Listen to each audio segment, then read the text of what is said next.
કૃષ્ણાય વાસુદેવાય હરે પરમાત્મને પ્રણત ક્લેશનાશાય ગોવિંદાય નમો નમઃ.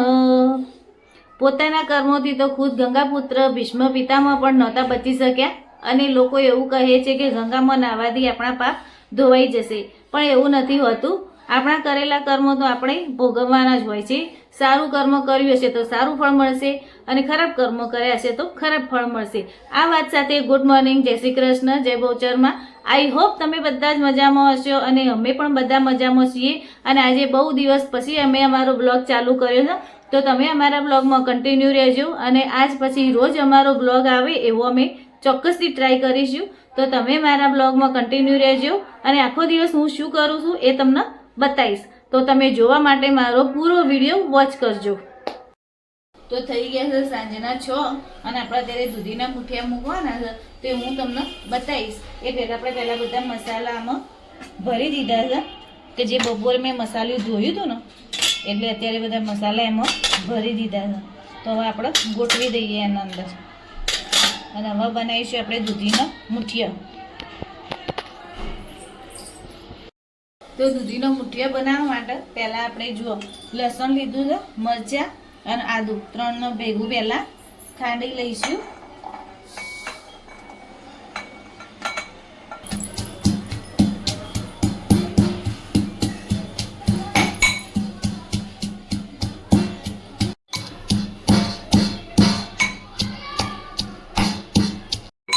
જો આપણે લસણ મરચાં સરસ ટીચી દીધો છે. હવે આપણે સીણી દઈશું દૂધીને પહેલાં.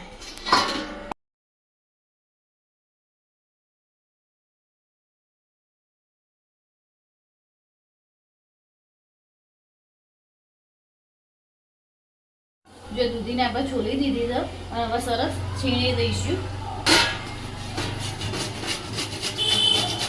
આમાં બિયા કેવું કઈ આવું એનું ધ્યાન નહીં રાખવાનું. આમાં ધીમે છોણી છે ને એટલે અંદર કશું બીજા નહીં આવે. પૂરી દૂધી હોય ને એટલે અંદર બીજા ના હોય, જાડી દૂધી હોય ને અંદર બીજો હોય.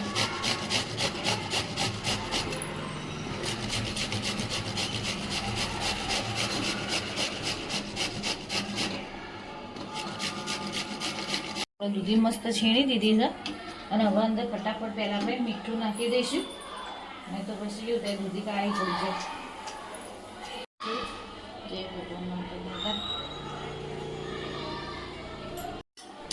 હવે એની અંદર આપણે લસણ મરચાં આદુ જે ટીચીને રાખ્યું હતું ને એ અંદર નાખી દઈશું આપણે.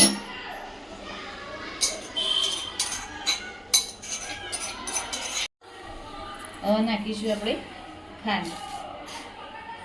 ખાંડ આપણે ટેસ્ટ પ્રમાણે નાખવાનું. અમે થોડું ગળ્યું થઈએ છીએ એટલે થોડી વધારે ખાંડ નાખીએ છીએ અમે. અમારે ગળ્યું ખવાય, ગળ્યું ખાટું ખવાય.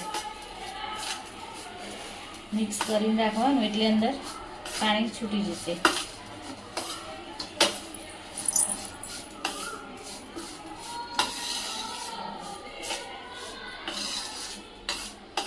હવે આપણે નાખી દઈશું અંદર કોથમીર.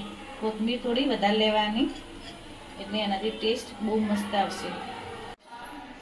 હવે લઈશું આપણે થોડો જાડો લોટ લેવાનો કે જે આપણે ભાખરીમાં વાપરતા હોય ને લોટ એ લેવાનો. લાપસી કંસારવાળો આવે ને શીરાનો એ લોટ નહીં લેવાનો. તો આમાં જે આપણે ભાખરી માટે જે આપણે સામાન્ય દળતા હોઈએ છીએ કરગરું એવું લેવાનું.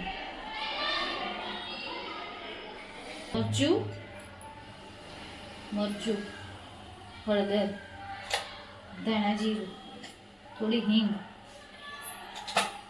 હિંગના લીધે છે ને અંદર ટેસ્ટ સારો આવતો હોય છે એટલે આપણે થોડી હિંગ અંદર નાખીએ છીએ. અને પછી અંદર લેવાનું દહીં. દહીં ખાટું કે મોળું? દહીં માપનું લેવાનું, બહુ ખાટું એ નહીં, મોળું એ નહીં. થોડું ખટાશવાળું હોય ને એ રીતનું દહીં લેવાનું. પછી અંદર આપીશું થોડું તેલનું મોણ. આપણે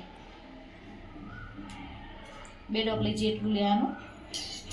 તો જેથી કરીને કેવું થાય કે આપણે અંદર સાજીના ફૂલ નાખવાની જરૂર ના પડે. એમ જ એમને કોઈક જેવા આપણા મુઠિયા બનશે. સાજીના ફૂલ નાખવાની બિલકુલ જરૂર નહીં આમાં. અને આપણે જે દૂધીનું પાણી વળ્યું હતું ને એમ જ આપણો લોટ બંધાઈ જશે. અત્યારે ચતુર્માસ ચાલે છે. ગઈકાલે એકાદશી હતી ત્યારથી ચતુર્માસ ચાલુ થયો છે કે જે દિવાળીમાં દેવથી 11 આવશે ને ત્યાં સુધી ચતુર્માસ ચાલુ રહેશે.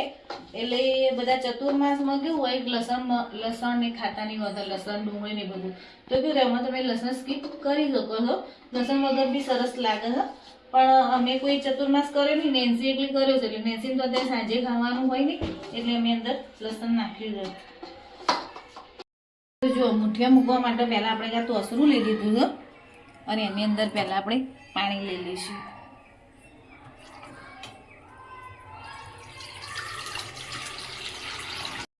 જો આપણે પાણી લઈ લીધું. હવે એની અંદર આપણે કોટલો મૂકી દીધો. જો ગેસ ચાલુ કરવાનો આપણે, બરાબર, પછી તોસરું મૂકી દેવાનું એના પર. થાળીને પહેલા તેલથી ગ્રીસ કરી દઈએ તો પાણી ગરમ થઈ જાય ને ત્યાં સુધીમાં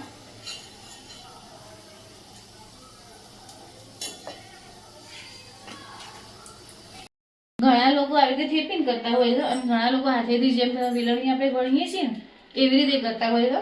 પણ અમે આવી રીતે જ બનાવીએ છીએ. કોઈ ટેસ્ટમાં ફેર પડતો નહીં.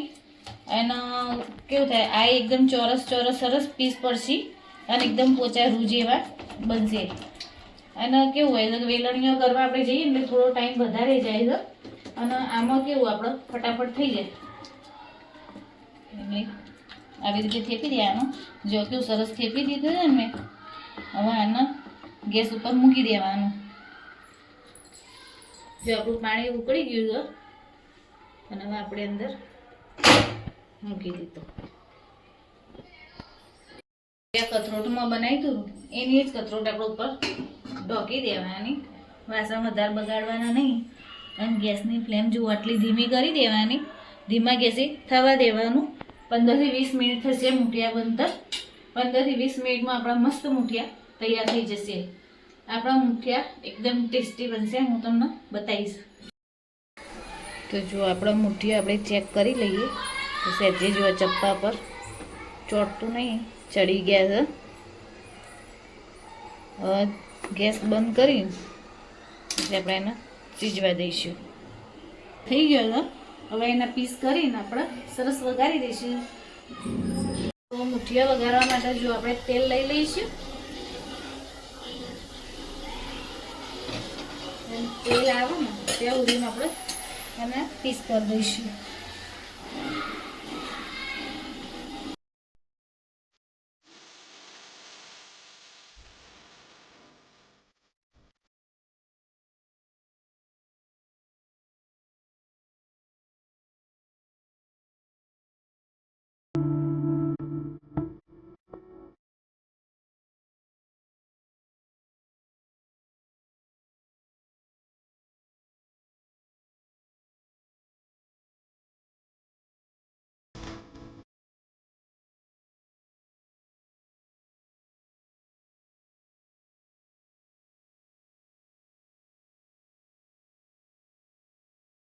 નાના મોટા પીસ તમને ખાવા એવા તમે કરી શકો છો. અમારે તો કેવું હોય તો ભાખરીમાં ભરાઈને ખાવાનું હોય છે ને મૂઠિયા, એટલે અમે થોડા નાના કરીએ છીએ.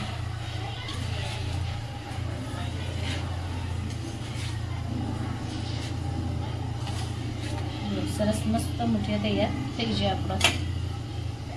તો આપણે પહેલાં નાખીશું દહીં વધારે લેવાની. ત્યારે ઢોકળો વઘારીને એમાં રહીનો ટેસ્ટ બહુ મસ્ત આવે. એટલે રહી લેવાની વધારે. રહી ખૂટી જાય ને પછી તો અંદર તલ નાખવાના.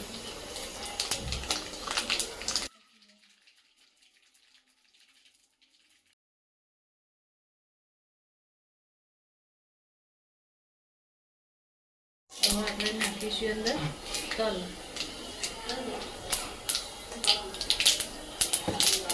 ખૂટી જાય ને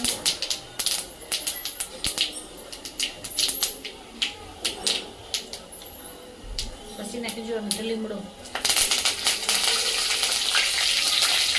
પછી નાખવાનું થોડી ઘી, થોડી હળદર, થોડું લાલ મરચું.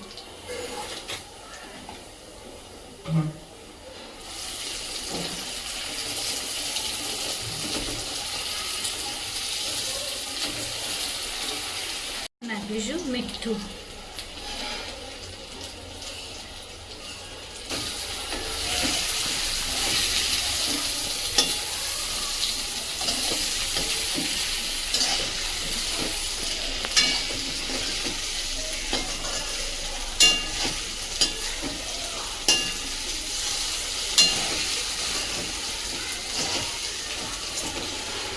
આપણે આપણા ગેસ ઉપર શેકાવા દેવાનો મૂકવાનો મસ્ત થોડા ક્રિસ્પી થાય ને ત્યાં સુધી ધીમા તાપે થવા દેવાનો અને પછી છેલ્લે આપણે જો કોથમીર ઉપર ભભરાઈ દે.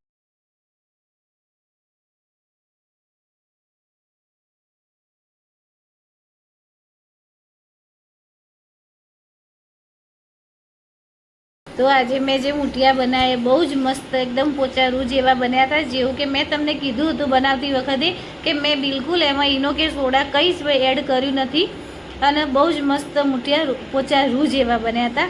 જો તમને મારો વિડીયો ગમે હોય તો મારા વિડીયોને તમે લાઈક કરજો, મારી ચેનલને સબસ્ક્રાઈબ કરજો. તો મળીએ કોઈ નવા વિડીયો સાથે. ત્યાં સુધી જય શ્રી કૃષ્ણ, જય બહુચર.